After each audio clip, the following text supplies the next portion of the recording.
Ang sarap nitong carioca, isa sa mga favorite kong kakanin. Ang tagal na akong hindi nakakain nito. Siguro mga higit 15 years na. So matry nga natin gawin. First time ko ang gumawa ng carioca. So meron tayong glutinous rice flour. So lalagyan lang natin ng tubig ng paunti-unti. Siguro mga 3/4 to 1 cup po yung nailagay natin. Pag naging dough na po ang texture nitong ating glutinous rice flour, ay pwede na nating i-shape into a ball. So mga about 1 tablespoon po ang sukat each ball.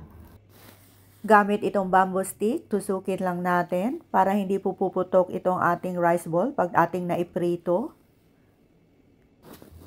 In total, 9 pieces po yung nagawa natin. Pwede din naman liitan ninyo para mas madami po ang magawa ninyong carioca. So nagpainit lang tayo ng cooking oil and then ilalagay natin itong ating naigawang rice balls. Sulutuin lang natin to hanggat sa maging mag-light brown. In a low medium heat lang po. Stir lang natin ng dahan-dahan para even po ang pagkaluto. So siguro mga about 1 to 2 minutes lang po hanggat sa maging mag-light brown.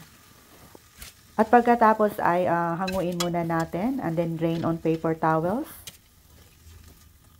Dahil gagawa muna tayo ng caramel. So naglagay lang tayo ng 1/3 cup of brown sugar at hayaan lang nating mag-melt. At pag nag-melt na, ay dahan-dahan nating ibalik itong mga rice balls. Ayan. Ang pagluto nitong rice balls ay dapat hindi po ma-overcook. Kasi pag na-overcook, magiging dry at matigas po yung kanyang texture.